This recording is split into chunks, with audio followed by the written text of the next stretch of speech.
Hey y'all, Fred here. Thanks so much for joining me. Today we are going to take a look at this big behemoth of a knife. This is another knife from our buddy John, good friend and long-time subscriber to the channel, has donated a handful of knives, now 2 handfuls of knives for us to review and take a closer look at. This one's interesting. I've done a little horse trading. These used to be John's and I've swapped them out. I really wanted to get this knife. In case you haven't figured out what this is yet, this is a Spyderco Military. So we're going to talk about the good, the bad, the ugly, the military, and what I think about this knife. I'm not sure. See, I'm recording a whole bunch of videos, at one time, so I can sit down and record a bunch of videos, and then I'll upload them over time. So I don't know if this is the first time or the 7th time that you have heard that these are my new video formats. I'm trying to go through these things faster, even though it appears that I'm going down rabbit trails. I actually get these videos done in much less time. And so I'd love to know from you guys in the comments, do you like the new kind of shorter, sped up format? Or do you prefer the old, more slow, take your time, talk about more details kind of stuff? Let me know what you think. But, it's going to be at least 7 or 8 videos from now, or I don't know, maybe from, I don't know. Anyhow, maybe a little while before you get to the format that you liked. At any rate, I will show you the box that this came in. Again, this is used to be John's knife. It is now mine, the Spyderco Military in G10. I think he got this on Temu, and it was actually an accident. What he thought he was getting was the PM2. And he looked at the pictures and thought, well, they just distorted the picture a little bit on it to stretch it out. Sometimes they do that in those pictures. And if you don't know already, you probably just figured out about 5 seconds ago, the Military is the bigger brother of the PM2, right? So we're going to look at those size comps again in just a minute.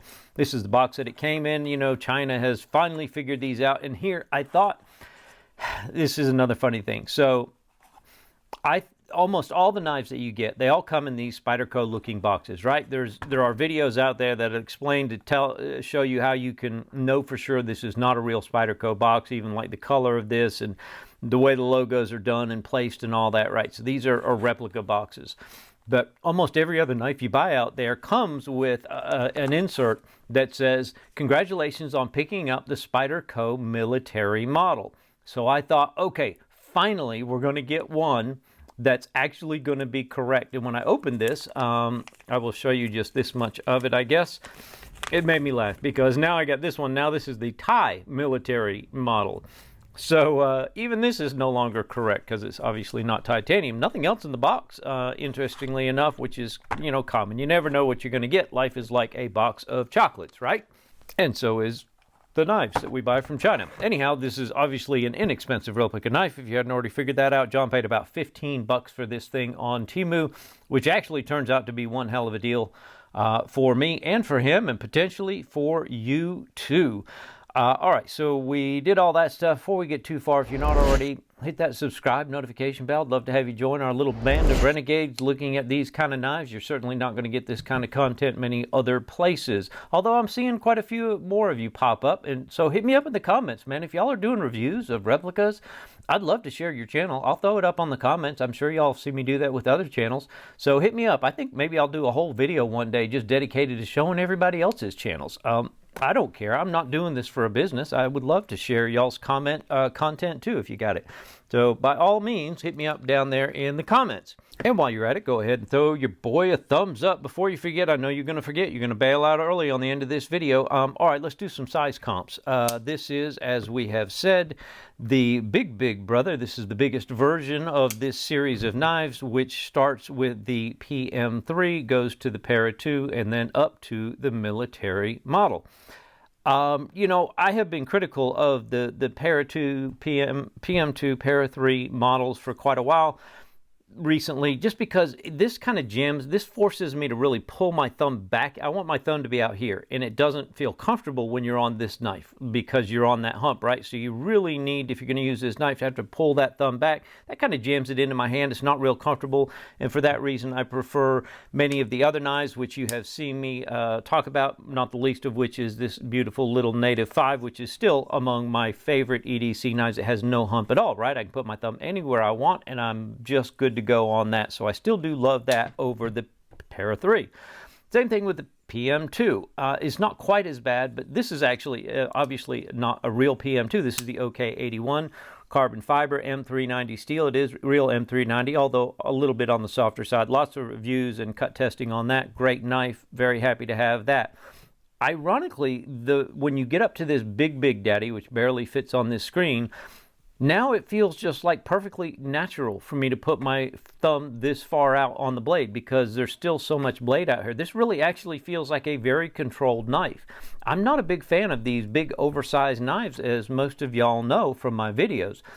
This is actually one that I do think I will like and enjoy. I have been pleasantly surprised by this knife. So let's finish up with our size comps here. PM2 para 3. Let's open this thing back up so we can actually do some size comps. I guess one of the other big full-size knives I have in my collection, which I absolutely love, is this 𝗧𝗲𝗺𝗃𝗃 4-inch folder. This is the Plague Doctor. If y'all haven't seen this fantastic knife, 4-inch blade out here, right? And this thing still, military, still bigger than that. And of course, little baby Rosie. Don't know why I even put that up there, but maybe if you got a Rosie, that will help you figure out the size. And then for my friend who said, you know, you should really use a dollar bill on your knife size comparisons. That way we would all have a standard, which we all have. Hopefully you have at least $1 bill in your possession. So there you go. If you want to measure your knife against a dollar bill and figure out how big is this one, hope that helps. Let me know if it does. Take a look at the specs. I'll bring them up down the side of the screen. 9.5 inches long. I can't even fit this thing all the way on the screen here. The blade is 4 inches, but 3.625, which is 3 5/8 on the actual cutting length, because you have this half toilet that protrudes out there. 5.5 inches on the handle. That is going to fit anybody's size hands. I'm a size large glove, if you're wondering, for comparison purposes, but this is 2X, 3X, you name it, you're all going to fit. The blade thickness, 151 thousandths. Little on the thicker side, but not really so much so. Lots of 150 thousandths range blades. This is great. It does taper down, although not quite as severely as you might get with the para 2. You can see the PM2 tapers really thin down to a much finer point. This one stays a little bit thicker out at the end, so that makes this a little more heavy duty of a knife, yet tall, full flat grind on that thing. Pretty slicey. Handle thickness, just over, right at exactly 1/2 inch. Satin blade finish, full flat grind. Like I mentioned, these are G10 scales. I think most everybody tends to agree. I've never seen anybody who didn't agree with this. The texture that Spyderco does on their G10 scales is right at perfect. It's that perfect level of grippiness, yet smoothness. You feel like you've got a good purchase on this, even with wet hands. It's just the right amount of grippiness on this G10 texture. I think this is probably, in my opinion, the best G10 texturing there is. The real one would come with an 𝗧𝗲𝗺𝗃𝗃. They may have other versions as well. You can see this one's actually marked as a 110V, which is interesting. I have no idea what the real steel on this thing is. It's a Temu special for 15 bucks. Probably not going to be all that great. 4.75 ounces is really not all that bad.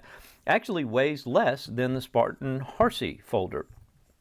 Despite it being larger, I have several knives that it is actually less than. Under 5 ounces for a knife this size is a really good weight ratio on that. The blade behind the edge, I measured this thing out. I did resharpen this. It is about 20 thousandths, so that's pretty darn thin and slicey. All right, let's dive into the, I apologize, I'm a little congested here, if y'all can tell that, probably coming through the audio today.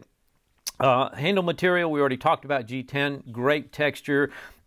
There is an internal steel liner. You can see they are heavily milled out. Recessed liner sunk into those G10 scales. It is milled out on both the top and the bottom. Helps keep the weight on this thing down. This is the standard Spyderco compression lock. So, and I will tell you, the action on this thing is surprisingly good. I believe this actually has steel bearings, not actual... what's the other, the better bearings? Ceramic bearings. Steel bearings, but they don't rattle. And the action on this is solid. It doesn't bounce. You know, I hate bouncing when I have these compression style locks and it just bounces out. This thing sticks the landing beautifully every time, and the action, you can see, is quite smooth. You can thumb flip it. Obviously, this is made for reverse flipping. I am really happy with the action on this $15 knife. Pretty shocking, actually. Detent is, I'm going to say, just about perfect on this knife. It's just a little bit of clickiness right there at the end, but it's hard to fail, this knife, and that's exactly what you want. I've got, obviously, the pivot tightened down just the right amount. There's no blade play up, down, left, or right. Let's see about pivot lash. No pivot lash. Man, you got to love that on a $15 knife, and there is no detent lash either. All really good things on this thing. This knife is built a little better than what you would expect for your typical $15 knife, even, you know, knowing what we're getting there, right? As far as blade wax are concerned, this thing is not going to break out of there. You're dealing with a compression lock. Compression locks are some of the best locks there are. It fits actually in between the tang of the blade underneath here and the stop pin on the top. Even if you crushed that and bent it over sideways, the blade still could not close. You still will have that chunk of metal preventing that blade from coming down. Of course, now you've got a knife stuck in the open position, so you don't want to do that. But anyhow, it is what it is. Typical PM2 style and shape of blade. Not the lowest on the center line, so you do have to get up just a little bit on there. However, it does have that forward choil, which allows me to get this grip right here, which, albeit for a large knife, gives you an incredible amount of control. You can easily do draw cuts, opening your packages, what have you. Choked up on that forward choil really feels well balanced because you've got so much material on both ends, right? That's nicely balanced right there. If you need to really do some harder push cuts, you can certainly choke back all the way back here. Now it's comfortable for me to really use that thumb to drive this into cutting a pipe or rope or something like that where you're push cutting into it. All grip positions, therefore, are beautiful. Very happy about that. Have no idea, like I said, what the blade steel is. It does have all the typical Spyderco markings, as do, you know, as would a real one. You got Sal's mark there. I think that's Eric's mark. I think that's who that is. Y'all can let me know. I'm drawing a blank on there. It says it's Golden, Colorado Earth, but I'm pretty sure China is not located in Golden, Colorado. So yeehaw for that. Jimping and grips is everything that you would expect in terms of ergonomics, and jimping, it has it all in the right places where the real one does. The jimping actually is very functional on these. It's nice and grippy. It's exactly what you would expect from a real Spyderco knife. So they did a great job on that. I did sharpen it, as I mentioned. It didn't come with a really good grind, so that's part of what you often get when you're dealing with these replica knives, is that they don't really take a good bit of time, or they just don't have a real expert grinding. They just run them across a grinding wheel a few times and say, good for that, that's done. I could have shown you beforehand, but I just wanted to get it sharpened up and ready to go anyhow. I thought I was going to give this back to John, and then we did a little horse trading, like I said, and decided that I'd really want to keep that to finish up my collection of the 𝗲𝗃 PM2 and now the military, right? That's the whole family line. But this thing is definitely a laser beam status in terms of sharpness. I did reprofile the edge down to an 18 degree, in case you are wondering what I sharpened it to. And I think I took this actually all the way up to an 800 grit. And I will tell you what, this blade right now has a scary sharp edge. And I do a lot of sharpening. Somehow or other, this thing took, and at least at the moment is holding, a really, really sharp edge. Like, this is probably one of the sharpest knives in my collection at this moment. Now, will that hold up once I start doing cut tests?